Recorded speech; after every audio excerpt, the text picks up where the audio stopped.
Hello everyone, welcome back to my channel Study Special Education. So it is our third and the last video on cognitive development, and it is our third theory which was given by Jerome Bruner. इन्होंने cognitive learning theory दी थी. So let's start. Jerome Bruner was an American psychologist. ये एक American psychologist थे. He contributed to cognitive psychology and education. इन्होंने cognitive psychology और education में अपना contribution दिया था. He emphasised active learning and learning through discovery. इन्होंने एक्टिव लर्निंग के ऊपर एम्फेसाइज करा था और लर्निंग थ्रू डिस्कवरी, जब हम डिस्कवर करके सीखते हैं, इसके ऊपर फोकस करा था. According to him, learners construct new ideas based on previous knowledge. इनके मुताबिक जो लर्नर्स होते हैं वो न्यू नॉलेज जब भी सीखते हैं, कंस्ट्रक्ट करते हैं जब उनके पास प्रीवियस एक्सपीरियंसेस होते हैं. मतलब अपने प्रीवियस एक्सपीरियंस के बेसिस पे ही वो अपनी न्यू लर्निंग को कंस्ट्रक्ट करते हैं. Next, main concepts of Bruner. So Bruner के we have four main concepts. So let's start with the first one, that is modes of representation. Modes of representation में है ए, inactive stage. ये हमारी first stage है जिसे हम action based stage भी बोलते हैं. Knowledge is represented through actions. इसमें जो हमारी नॉलेज होती है उसको हम अपने एक्शंस के थ्रू रिप्रेजेंट करते हैं. Learning by doing and experiencing. इस स्टेज में हम लर्निंग बाय डूइंग पे फोकस करते हैं और एक्सपीरियंस के ऊपर फोकस करते हैं. ये अर्ली चाइल्डहुड में सबसे ज्यादा सूटेबल रहता है. For example, riding a bicycle. ये एक एक्टिव वर्क है, ये एक एक्शन है, ये हम करके सीख रहे हैं. So that's why it will come in inactive stage. Second stage is iconic stage. Iconic stage क्या होगा? Image based stage. जब हम पिक्चर्स या किसी इमेज के थ्रू सीखते हैं. सो knowledge is represented through pictures and image. इसमें जो हमारी नॉलेज है उसे हम पिक्चर या इमेज के थ्रू रिप्रेजेंट करेंगे. Learners store visual representations in memory. जो लर्नर्स होते हैं वो अपनी मेमोरी में उस चीज के पिक्चर को स्टोर करते हैं या विजुअल रिप्रेजेंटेशन को स्टोर करके रखते हैं. For example, learning animals through flash card. इसमें हम किस चीज के थ्रू लर्न कर रहे हैं? फ्लैश कार्ड के थ्रू लर्न कर रही है. ये क्या है? ये विजुअल है, ये एक विजुअल पिक्चर है, ये रिप्रेजेंटेशन है. So that's why it will come in iconic stage. Third is symbolic stage. Symbolic stage क्या होता है? ये लैंग्वेज बेस्ड स्टेज होती है. Knowledge is represented through symbols, words and languages. इसमें जो हमारी नॉलेज है हम उसको सिंबल्स में प्रेजेंट करेंगे या वर्ड्स में प्रेजेंट करेंगे या लैंग्वेज में प्रेजेंट करेंगे. Highest level of cognitive representation. इसमें हम सबसे ज्यादा कॉग्निटिव रिप्रेजेंटेशन कर सकते हैं. For example, using numbers. हम नंबर्स यूज कर सकते हैं, फॉर्मूलाज यूज कर सकते हैं या लैंग्वेज यूज कर सकते हैं. So in total we have understood three stages. First is enactive stage, मतलब एक्शन वाला stage. Second is iconic stage, मतलब इमेज बेस्ड वाला. And third is language stage, जिसमें हमें नंबर्स, फॉर्मूलाज, लैंग्वेज, सिंबल्स, इससे हम अपनी नॉलेज को रिप्रेजेंट करेंगे. सो द फ्लो इज, पहले हम इनएक्टिव स्टेज के थ्रू सीखते हैं, फिर हम आइकॉनिक स्टेज के थ्रू सीखते हैं एंड लास्ट में हम सिंबॉलिक स्टेज पे आते हैं. So action, image and language. So the second main concept of Bruner is discovery learning. ये क्वेश्चन बहुत बार एग्जाम में पूछा जा चुका है कि डिस्कवरी लर्निंग किसने दिया था. So it was given by Jerome Bruner. Also called inquiry based learning. Discovery learning को हम इंक्वायरी बेस्ड लर्निंग भी बोलते हैं. Learners discover facts and principles by themselves. Discovery का मतलब क्या होता है? जब हम किसी चीज की छानबीन करते हैं, जब हम किसी चीज को ढूंढते हैं, हम खुद डिस्कवर करते हैं किसी चीज को. सो इन द सेम वे, जब एक लर्नर किसी फैक्ट को या किसी प्रिंसिपल को खुद ढूंढता है या डिस्कवर करता है तो उसे हम क्या बोलते हैं? डिस्कवरी लर्निंग या inquiry based learning. Next, teacher acts as a facilitator. इसमें एक टीचर एक फैसिलिटेटर की तरह एक्ट करेगा.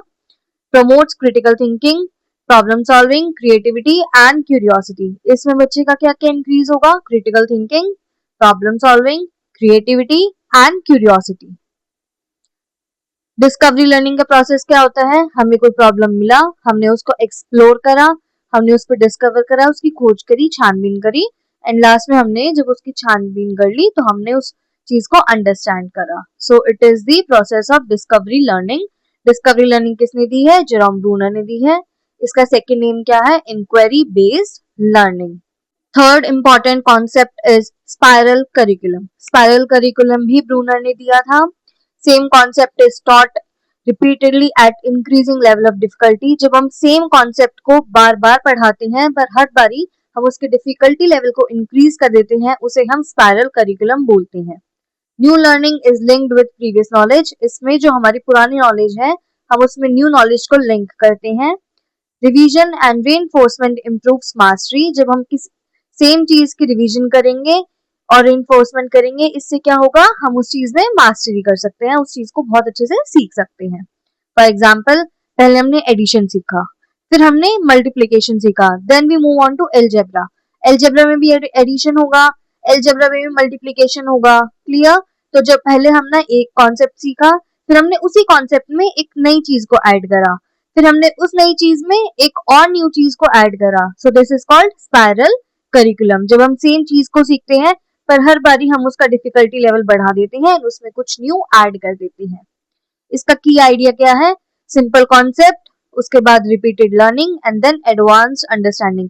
जब हम एक सिंपल कॉन्सेप्ट सीखेंगे, उसकी रिपीटेडली लर्निंग करेंगे एंड धीरे धीरे हम उसमें एडवांस अंडरस्टैंडिंग पा लेंगे।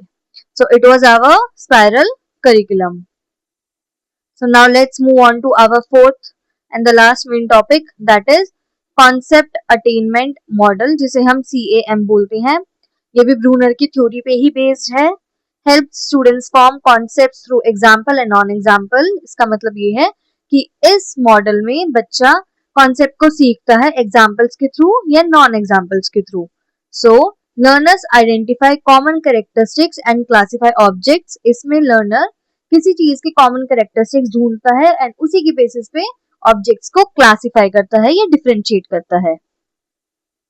सो इसका प्रोसेस क्या है एग्जाम्पल एंड नॉन एग्जाम्पल का, कि आपके पास कोई एग्जाम्पल है एंड नॉन एग्जाम्पल भी है, फिर आप उस चीज को कंपेयर करेंगे। कंपेयर करने के बाद आप उसकी एट्रीब्यूट्स को आइडेंटिफाई करेंगे, कैरेक्टरिस्टिक्स को आइडेंटिफाई करेंगे, फिर उसके बाद आप अपना कॉन्सेप्ट फॉर्म कर लेंगे। सो एग्जाम्पल है, नॉन एग्जाम्पल है, then we will compare both of them, फिर उसके बाद आइडेंटिफाई करेंगे उसके एट्रीब्यूट्स को या कैरेक्टरिस्टिक्स को, फिर उसके बाद हम अपना कॉन्सेप्ट फॉर्म कर लेंगे। इसका एग्जाम्पल क्या है? Showing triangles and non triangles to identify the concept of a triangle. आप इसे बहुत इजीली समझिए कि आपको एक कॉन्सेप्ट सिखाना है ट्रायंगल का, तो आप 4 to 5 ट्रायंगुलर ऑब्जेक्ट्स लेकर आएंगे एंड आप 4 to 5 सर्कुलर या स्क्वायर ऑब्जेक्ट्स लेकर आएंगे। तो उसमें बच्चा डिफरेंशिएट कर पाएगा कि अच्छा ये 4 ऑब्जेक्ट्स जो हैं ये एक जैसे दिख रही हैं, ये पॉइंटेड हैं, इसमें 3 कॉर्नर्स हैं, तो बच्चा समझ जाएगा कि हाँ ये ट्रायंगल है। एंड बाकी जो चीजें, जो सर्कुलर चीजें हैं या जो स्क्वायर वाली चीजें हैं या क्यूबॉइड वाली चीजें हैं, उसे बच्चा समझ जाएगा कि नहीं इसकी शेप डिफरेंट है, इसमें 3 पॉइंट नहीं है एंड ये ट्रायंगुलर नहीं है। तो इससे बच्चे ने क्या करा कि अपने आप ही उन दोनों चीजों में एट्रीब्यूट्स को आइडेंटिफाई करा, कंपेयर करा एंड अपने आप अपना कॉन्सेप्ट फॉर्म कर लिया। So it is called CAM, जिसे हम बोलते हैं concept attainment model. Now we will understand what is the role of teacher according to Bruner. Bruner के हिसाब से टीचर का क्या रोल होता है? टीचर का रोल होता है he or she is facilitator of learning। वो लर्निंग के फैसिलिटेटर होते हैं। Create situation for discovery. वो सिचुएशन क्रिएट करते हैं जिससे बच्चा किसी चीज को डिस्कवर कर सके। Encourages questioning and exploration. वो क्वेश्चनिंग को एनकरेज करते हैं और एक्सप्लोरेशन को एनकरेज करते हैं। Provides guidance when needed. जब भी बच्चे को गाइडेंस की जरूरत होती है उस टाइम पे टीचर अपनी गाइडेंस प्रोवाइड करता है। Promotes active participation. टीचर को एक्टिव पार्टिसिपेशन प्रमोट करना है in the class. Next is importance of Bruner की थ्योरी। ब्रूनर की थ्योरी का क्या इंपॉर्टेंस है? Makes learning meaningful. उसका इंपॉर्टेंस है कि वो लर्निंग को मीनिंगफुल बनाता है। Encourages independent learning. Bruner independent learning के ऊपर फोकस करता है, उसको एनकरेज करता है। Develops higher order thinking skills. वो हायर ऑर्डर थिंकिंग स्किल्स को भी डेवलप करता है। Improves problem solving activity. वो प्रॉब्लम सॉल्विंग एक्टिविटी को भी इम्प्रूव करता है। इनहैंसेस क्रिएटिविटी एंड क्यूरियोसिटी। वो क्रिएटिविटी और क्यूरियोसिटी को भी एनहांस करता है। जब आप किसी चीज की डिस्कवरी करेंगे तो आप क्यूरियस है किसी चीज के लिए, आपको जानना है, तभी आप किसी चीज को डिस्कवर करते हैं। सो इससे बच्चे का क्रिएटिविटी एंड क्यूरियोसिटी दोनों इंक्रीज होता है। तो now we will understand what is the difference between Bruner versus traditional learning. Bruner बोलते हैं कि हमें लर्निंग बाय डिस्कवरी करना चाहिए, ट्रेडिशनल मेथड बोलता है कि हमें चीजों को रट के मेमोराइज करके याद करना चाहिए। ब्रूनर बोलते हैं कि जो हमारी लर्निंग है वो स्टूडेंट सेंटर्ड होनी चाहिए and traditional method says that it should be teacher centred. Bruner promotes active learning and traditional method support passive learning. Bruner says कि हमें प्रॉब्लम सॉल्विंग पे फोकस करना चाहिए एंड ट्रेडिशनल मेथड कहता है कि हमें रोट लर्निंग करनी चाहिए, ये चीजों को रट के याद करना चाहिए। Bruner focuses on concept understanding कि हमें कॉन्सेप्ट को समझ के करना चाहिए एंड ट्रेडिशनल मेथड कहता है कि हमें उस चीज को बार बार रिकॉल करना चाहिए एंड रटना चाहिए। So it was the difference between Bruner and traditional learning method के बीच में। So now we will move on to quick revision box. सबसे पहला, डिस्कवरी लर्निंग क्या होता है? जब हम लर्निंग करते हैं थ्रू एक्सप्लोरेशन एंड इंक्वायरी। जब हम चीजों को एक्सप्लोर करते हैं, इंक्वायर करते हैं, उसे हम डिस्कवरी लर्निंग बोलते हैं।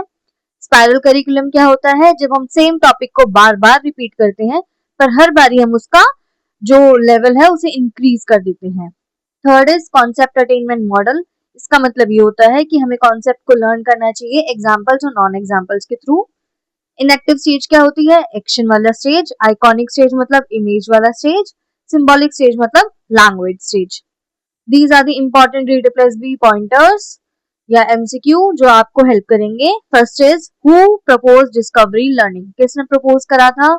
Jerome Bruner. Who introduce spiral curriculum? Jerome Bruner. Which stage uses actions? Action कौन सी स्टेज यूज करती है? Inactive stage. Which stage uses image? Iconic stage. Which stage uses language and symbols? Symbolic stage. CAM की full form Concept Attainment Model. EIS क्या होता है? Inactive, Iconic and Symbolic. AIL Action, Image, Language. ये एक series में, एक pattern में ही आपको याद करना है। So that's it from my side. I hope आप सबको ये चैप्टर समझ आया होगा। हाँ, मैंने कॉग्निटिव डेवलपमेंट की या कॉग्निटिव लर्निंग की 3 वीडियोस अभी तक डाल दी हैं and that's it from this chapter. I hope आप सबको समझ आया होगा। किसी भी चीज में कोई भी क्वेरी या डाउट है, you can drop your doubt in the comment section. Thank you everyone.